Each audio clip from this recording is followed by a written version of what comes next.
Друзья, привет! Сегодня вечером я решил выбраться в самое мистическое, самое интересное, самое тайное место Праги, это Вышеград. И позади меня самая главная достопримечательность, это базилика Святого Петра и Павла, где у нас находится известная такая достопримечательность, это мощи Святого Валентина, того самого. Также, что интересно, здесь вот позади меня кладбище, которое сейчас закрыто, но сейчас вам кое-что интересненькое покажу. Вот так вот у нас выглядит вход на кладбище известных личностей 19 столетия, где похоронен известный композитор, такой как Антонин Дворжак, Бержик Сметана, ну и многие другие известные деятели. Одного из них, вы точно знаете, это Альфонс Муха, известный наш художник.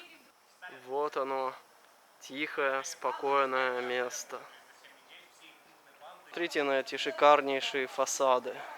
Мне кажется, вечером они еще прекраснее, чем днем. То есть я думаю, что вы знаете это место, и я уверен, что вы его видели и не раз. И вот сейчас покажу, как выглядит второй ярус. Это входная группа, а вот как раз как это выглядит вверху. Вообще просто бомба. И вот он, центральный вход. Красота просто.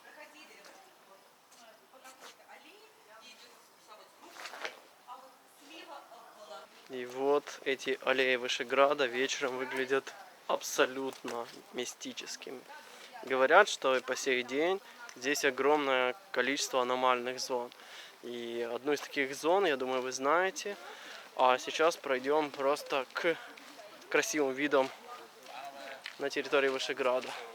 И по этим темным улочкам мы выходим на смотровую, откуда днем можно увидеть шикарные виды на территорию старого города и района Грачаны. То есть можно увидеть собор Святого Вита и Пражский град. Сейчас посмотрим, какие виды откроются сейчас. И вот такие вот виды открываются со смотровой Вышеграда. Практически ничего не видно, но тем не менее, я думаю, вы представляете, насколько этот вид завораживает и действительно является прекрасным. Вот он, красавец. Посмотрите, как выглядит как раз базилика Святого Петра и Павла со всех ракурсов. Это просто нечто. А сейчас как раз пройдем с вами к самому необычному, интересному месту. Это то место, где находится у нас чертов столб, или как-то так. Сейчас покажу вам. И вот они, мистические аллеи. И здесь с левой стороны, если вы видите, находится вот такое вот необычное место. Это самое мистическое, самое необычное место Праги. Вот как раз прямо перед вами. Чертовы столбы. Говорят, что если ты пролезешь под ними, то ты можешь изменить свою судьбу. А если дотронешься, то дотронешься чуть ли не до крыльев демонов. Поэтому я к этому месту боюсь притрагиваться и вам не советую. Посмотрите, какая красота и одновременно пугающая достопримечательность. Кстати, что интересно, когда-то у меня приезжали ведьмы, которые именно здесь черпали свою энергию, черпали свои силы. Поэтому после этого к этому месту мое отношение кардинально изменилось. А что вы думаете по поводу этого места на Вышеграде?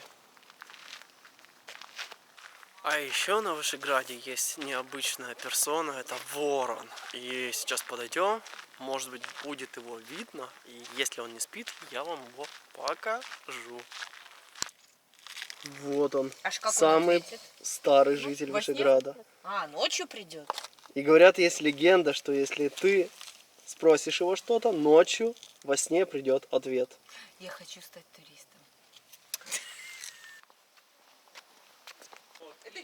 Ночные виды Вышеграда. И вот с левой стороны это у нас ротонда Святого Мартина. Она всегда, как путеводная звезда, показывает, что вы уже находитесь на территории комплекса Вышеград. Вот она. фронтальная часть ротонда Святого Мартина. Красота. И вот, кстати, вот эта портальная часть считается самая древняя часть этой ротонды, 12-13 столетие. Красота. Друзья, надеюсь, вам понравилось. Это необычная, мистическая, местами прекрасная экскурсия, прогулка по району Вышеград. Мы увидели с вами изюминку этого района, это базилику Святого Петра и Павла. Посмотрели на виды, которые открываются со стен Вышеграда. Увидели одно из самых мистических мест, это чертовы столбы или чертов столб. Ну и также мы с вами видели ротонду Святого Мартина. Единственное, что мы сегодня не прошли, это кладбище, а также казематы, которые сейчас, к сожалению, вечером закрыты. На данный момент уже около 12, и действительно на Вышеграде никого, кроме лисиц, ворона, а также духов. Надеюсь, вам понравилась эта прогулка, экскурсия. Пишите ваши комментарии, подписывайтесь, ставьте лайки. И большое спасибо, что вы со мной в это непростое, но очень интересное время.